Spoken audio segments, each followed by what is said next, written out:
Hello दोस्तों, मैं Rizwan Saifi and उम्मीद करता हूँ आप सब लोग ठीक होंगे। तो आज की वीडियो में मैं शेड्यूल 1 की बात करूँगा, जिसका reference section 7 of CGST act में दिया हुआ है। लास्ट क्लास में मैं आपको section 7 scope of CGST act already करा चुका हूँ एंड इस सेक्शन में बेसिकली 3 सब सेक्शन थे, सब सेक्शन 1 एंड ये आगे sub section 2 and sub section 3।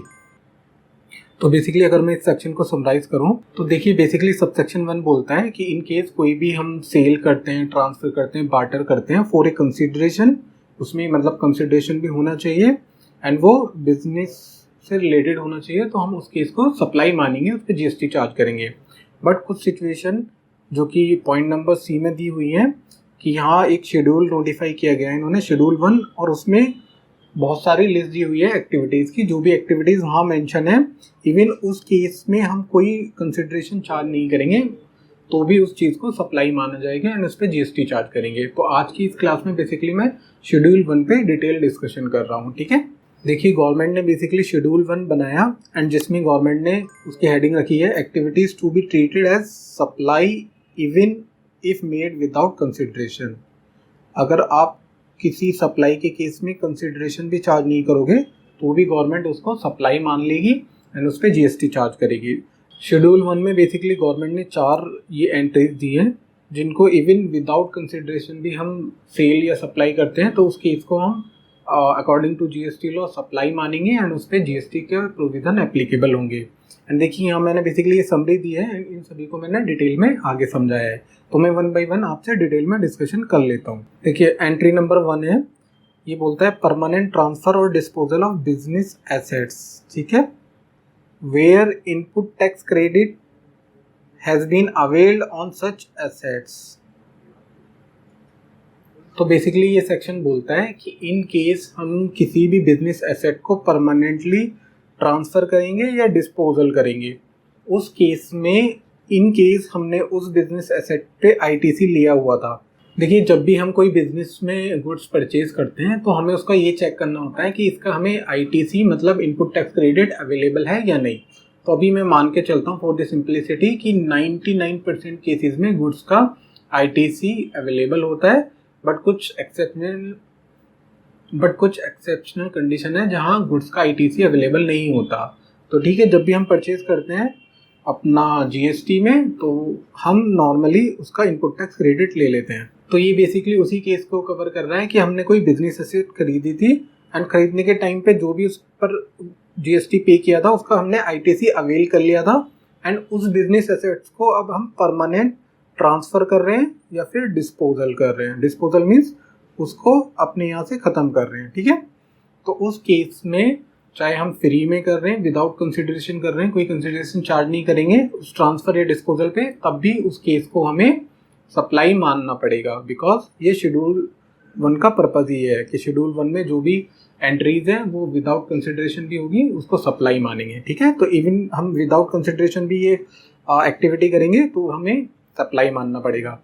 And मैं इसका अगर आपको एग्जांपल दूं, let suppose being accountant limited purchase a car, ठीक है, हमने एक कार परचेज करी 1 अप्रैल 2021 में and ITC on the same was not allowed. And देखिए, according to GST law in normal case गाड़ी का आईटीसी अलाउड नहीं होता है, सिर्फ कुछ ही केसेस ऐसे होते हैं जिसमें कार का आईटीसी अलाउड होता है। तो अभी हम ये मान रहे हैं कि हमने गाड़ी का आईटीसी नहीं लिया था।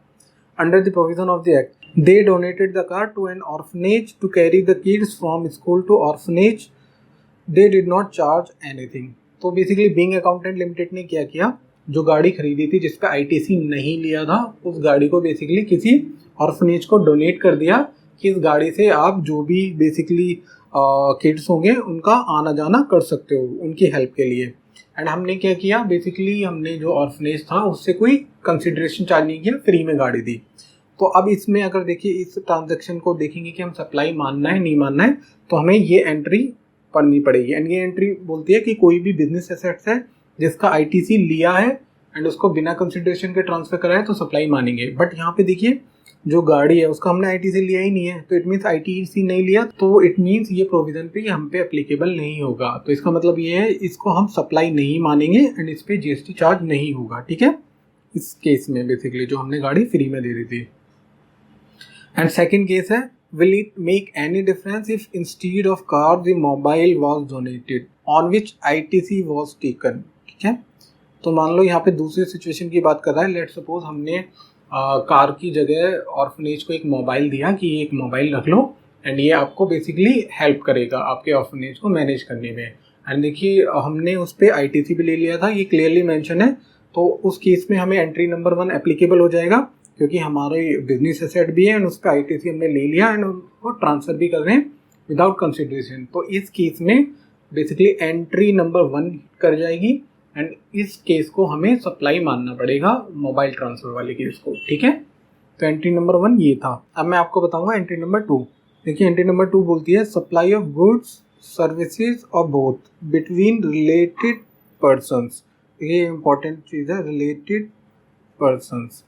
ठीक है, और between distinct person as specified in section 25 when made in the course और फर्दरेंस ऑफ बिजनेस. ये बेसिकली बोलना चाह रहा है इन केस कोई सप्लाई होती है, गुड्स की हो, सर्विसेज की हो या दोनों की हो, बट वो जो सप्लाई होगी वो बिटवीन द रिलेटेड पर्सन होनी चाहिए या फिर डिस्टिंक्ट पर्सन होनी चाहिए. मतलब ये भी आप रिलेटेड ही मानो. ठीक है, एंड जो ये बेसिकली सप्लाई होगी गुड्स की या सर्विसेज की, ये बिजनेस कनेक्शन के थ्रू होनी चाहिए इन द कोर्स और फर्दरेंस ऑफ बिजनेस.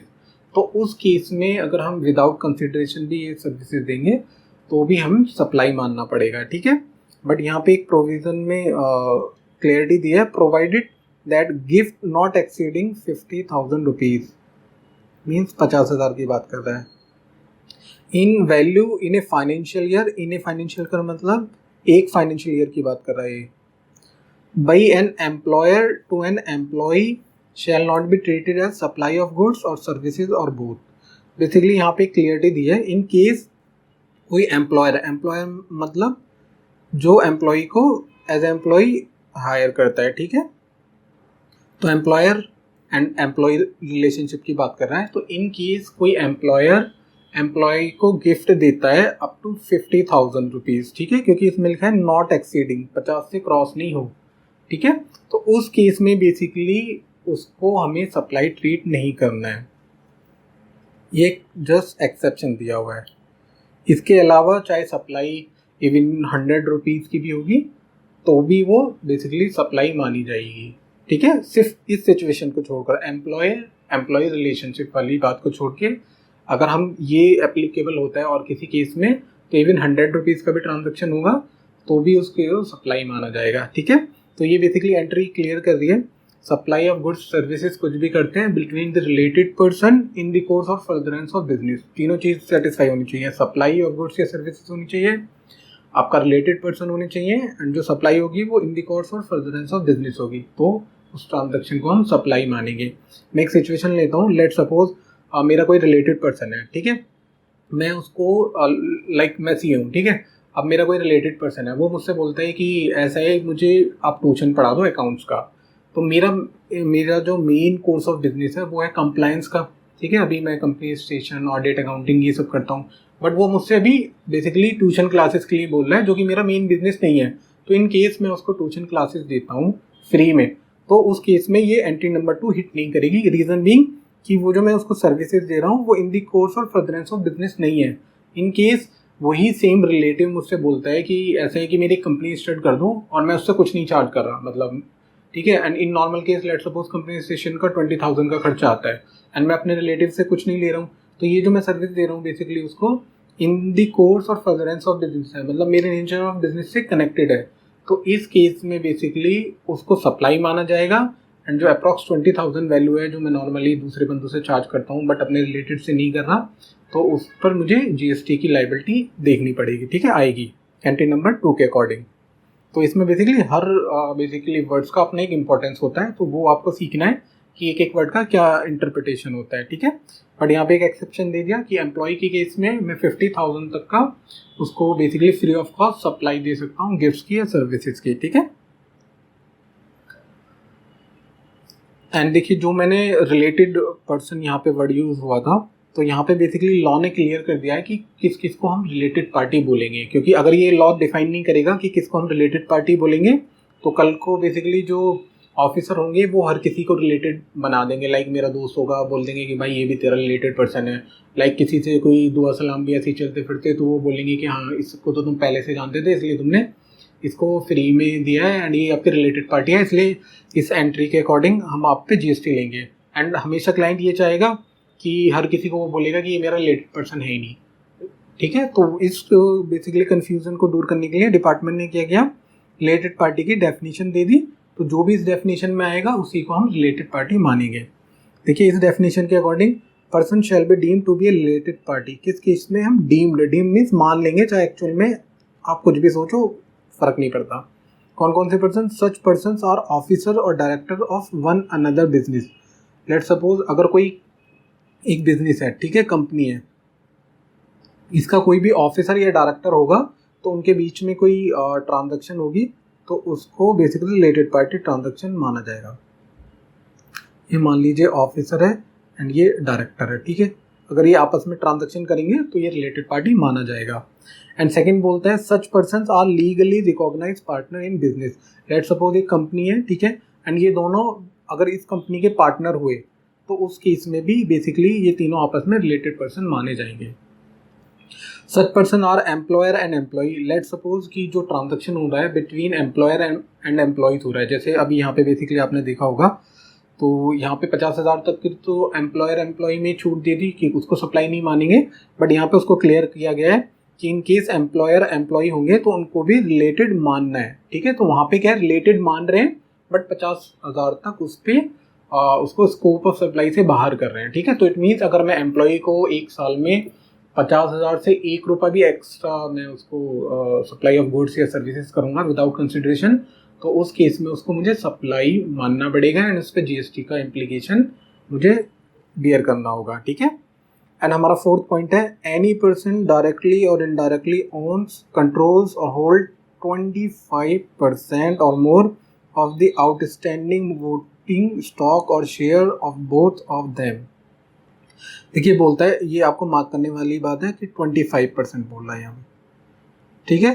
तो इसका मतलब ये बोल रहा है कोई भी पर्सन है डायरेक्टली और इनडायरेक्टली, ठीक है, ये दो वर्ड है, इनका एक अलग इंपॉर्टेंस है।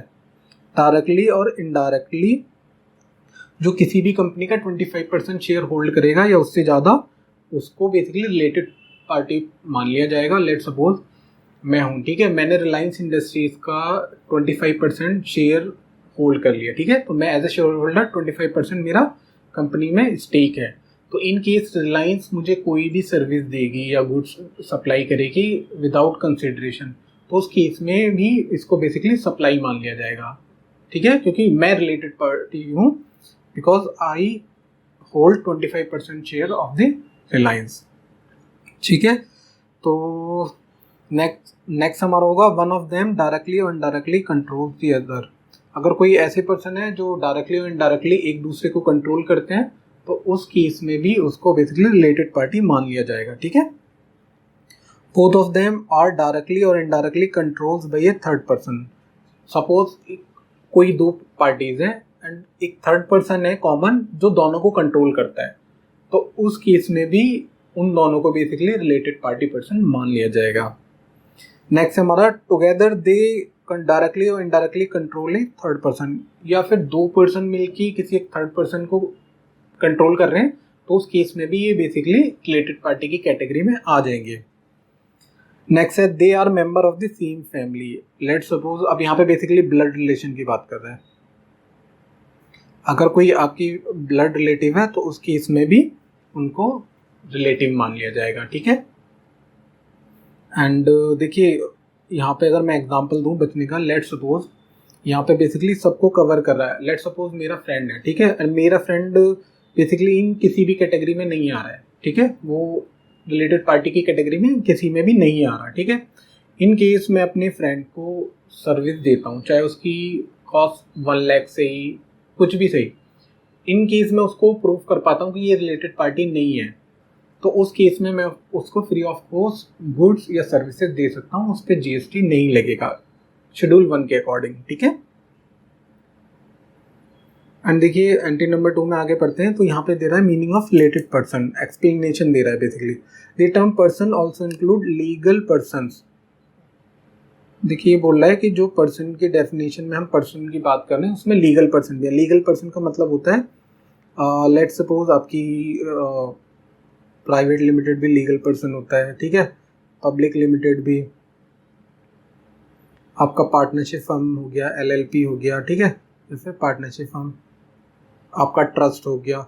इस टाइप से ये भी क्या होते हैं, लीगल पर्सन होते हैं। इन केस इनके जो भी हम यहाँ पे डेफिनेशन पढ़ दें तो जहाँ जहाँ पर्सन वर्ड आ रहा है इट मीन्स वो मान लिया जाएगा कि वहाँ पे लीगल पर्सन भी हम कंसिडर कर रहे हैं, ठीक है। एंड इसमें नेक्स्ट पॉइंट है person who are associated in the business of one another in that one is the sole agent or sole distributor or sole concessionaire however described of the others shall be deemed to be related। अगर इस type की कोई situation होती है तो भी हम उसको रिलेटेड पार्टी पर्सन मान लेंगे, ठीक है।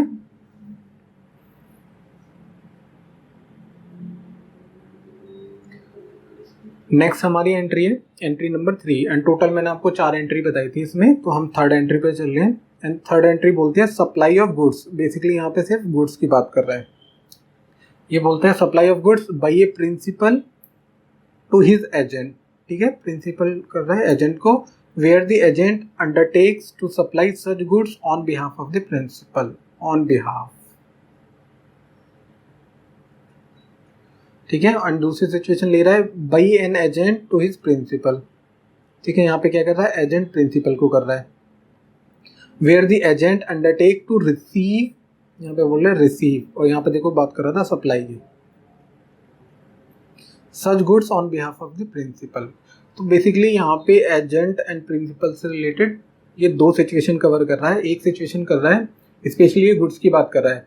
इन केस प्रिंसिपल ने एजेंट को गुड्स सेंड की, किस लिए, जो कि एजेंट होता है वो प्रिंसिपल के बिहाफ पे सप्लाई करता है गुड्स का, तो उस केस को। एंड दूसरा केस है इन केस एजेंट जो है प्रिंसिपल के बिहाफ पे कुछ गुड्स रिसीव करता है, तो उस केस में भी बेसिकली उसको सप्लाई माना जाएगा इवन वो विदाउट कंसिडरेशन हो। लेट सपोज मैं आपको एग्जांपल देता हूँ, लेट सपोज कोई ऑयल कंपनी है, ठीक है, जो आप पेट्रोल बनवाते हो, मे बी इंडियन ऑयल हो या दूसरी, तो उसने क्या किया हुआ है, पेट्रोल पंप बनवाए हुए हैं, ठीक है। तो पेट्रोल पंप पे लेट सपोज ऐसा मॉडल चलता है कि इंडियन ऑयल बोलती है कि हाँ जी आप पेट्रोल की टेंशन मत लो, पेट्रोल या डीजल की वो हम आपको पाइपलाइन के थ्रू भेज रहे हैं, बट ये कि जो भी सेल होगी यहाँ पे, ठीक है, पेट्रोल पंप के थ्रू, उस पे आप हमारे बिहाफ पे सेल करोगे एंड जो भी सेल होगी उसका हम जो भी है आपको रिवेन्यू दे देंगे, चाहे वो जो भी हो, परसेंटेज में हो, रुपीज़ में हो। तो यहाँ पे क्या करता है बेसिकली पेट्रोल पंप जो भी सेल कर रहा है वो on behalf of Indian oil कर रहा है, तो इंडियन ऑयल हमारा प्रिंसिपल हो गया एंड पेट्रोल पंप जो हो गया वो एजेंट, ठीक है। तो ये इस सिचुएशन को कवर कर रहा है कि इन केस जो प्रिंसिपल एजेंट को सेंड कर रहा है, गुड्स सप्लाई कर रहा है एंड आगे ये दे रहा है, तो इस केस में इंडियन ऑयल अगर पेट्रोल पंप को गुड्स दे रहा है विदाउट कंसिडरेशन कि जैसे आप बेचते जाओ और मुझे पेमेंट करते जाओ, तो जैसे ही इंडियन ऑयल ये अपने एजेंट को भेजेगा गुड्स वो सप्लाई मान लिया जाएगा एंड उस पर जीएसटी देना पड़ेगा इंडियन ऑयल को।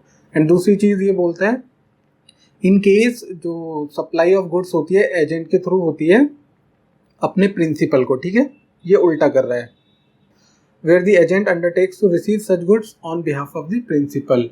देखिए लेट सपोज ऐसा कुछ हो गया, इंडियन ऑयल ने बोला कि हाँ जी ऐसा है, कुछ आइटम मेरे नाम से तुम्हारे पास आएंगे एंड उन आइटम को बेसिकली तुम मुझे सप्लाई कर देना, तो इस ट्रांजैक्शन को भी बेसिकली सप्लाई माना जाएगा। एंड देखिए यहाँ पे जो एजेंट का मीनिंग वो क्लियर किया गया है। Agent means a person including a factor, broker, commission agent, arhatia, del credere agent, an auctioneer और any other mercantile agent by whatever name called. ये बोला है कोई भी हम नाम रख लो, मैटर नहीं करता है, बट आगे बोलता है who carries on the business of supply और रिसीट ऑफ गुड्स और सर्विसेज और both on behalf of another.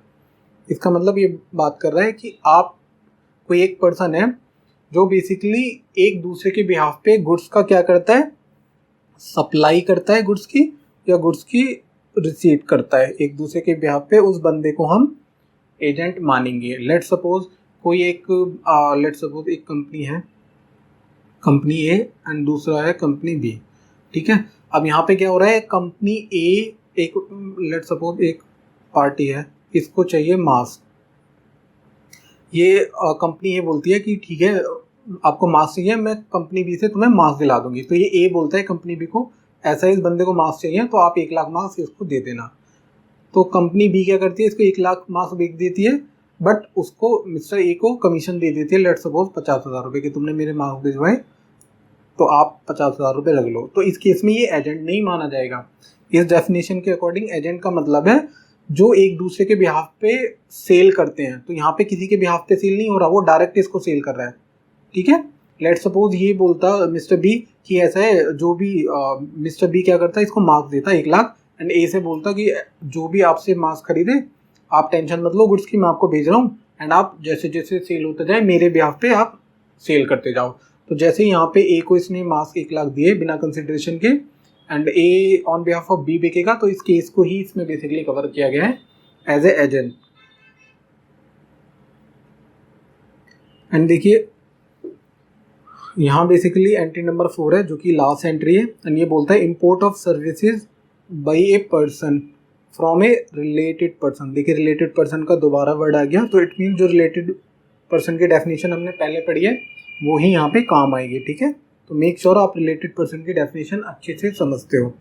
तो ये बोल रहा है import of services by a person from a related person और from any of his other establishment outside India in the course for furtherance of business, but condition क्या लगा दी, business connection होना चाहिए। तो इट मीन्स ये बोल रहा है कि कोई भी पर्सन हो, देखिए टैक्सेबल पर्सन यहाँ से हटा दिया गया है, इसका मतलब है इन केस अगर कोई अनरजिस्टर्ड पर्सन भी है वो भी इम्पोर्ट ऑफ सर्विसेज करता है अपने रिलेटेड पर्सन से, या फिर उसकी कोई आउट ऑफ इंडिया कंपनी है उससे इम्पोर्ट ऑफ सर्विसेज कर रहा है, बट वो बिजनेस से कनेक्टेड होनी चाहिए, उसी केस में उसको बेसिकली इवन विदाउट कंसिडरेशन भी है तो उसको सप्लाई माना जाएगा। इसमें अगर आपको एक एग्जांपल दूं तो लेट सपोज चार्टर्ड हेल्प है, ठीक है। चार्टर्ड हेल्प हो गया अपना यूएसए में, ठीक है। एक हो गया चार्टर्ड हेल्प, ये हो गया हमारा इंडिया में, ठीक है। अब हमने क्या किया, चार्टर्ड हेल्प इंडिया ने बेसिकली जो यूएसए वाली है यहाँ से सर्विसेज ली। मेरा यहाँ पे एक क्लाइंट था जिसको यूएसए का टैक्स कंसल्टेंसी चाहिए थी, तो मैंने क्या किया, अपना यूएसए वाली ब्रांच से बोला कि ऐसा है ये मेरा पार्टी है, इसको आप बेसिकली टैक्सेशन का समझा दो यूएस में कैसे रहता है। तो इस वाले जो यूएस वाली मेरी ब्रांच थी उसने इसको समझा दिया, एंड मैंने इंडियन क्लाइंट से लेट सपोज 1 लाख रुपए ले लिए। तो यहाँ पे क्या हो गया, बेसिकली मैंने इम्पोर्ट ऑफ सर्विसेज किया है, किससे, मेरी दूसरी एस्टेब्लिशमेंट थी आउट ऑफ इंडिया में, उस केस में। और यहाँ पे बिजनेस कनेक्शन भी फिक्स हो रहा है कि मेरा भी यही काम है एंड यूएसए वाली कंपनी का भी यही काम है, तो मैंने बेसिकली ये बिजनेस कनेक्शन के लिए यूज़ किया है, ठीक है। तो इस केस में बेसिकली ये सप्लाई माना जाएगा, चाहे मैं जीएसटी में रजिस्टर्ड हूँ या नहीं, ठीक है। शेड्यूल 1 में बेसिकली 4 ही एंट्रीज हैं, एंड इन 4 जो भी ट्रांजैक्शन या सिचुएशन होती हैं इस केस में आप इवन कंसिडरेशन भी चार्ज नहीं करते हो, तो उस केस में भी इनको सप्लाई माना जाएगा, एंड उस केस में इस पर जीएसटी बेसिकली एप्लीकेबल होगी। इन केस शेड्यूल 1 के रिगार्डिंग आपकी कोई क्वेरी है तो आप पूछ सकते हो।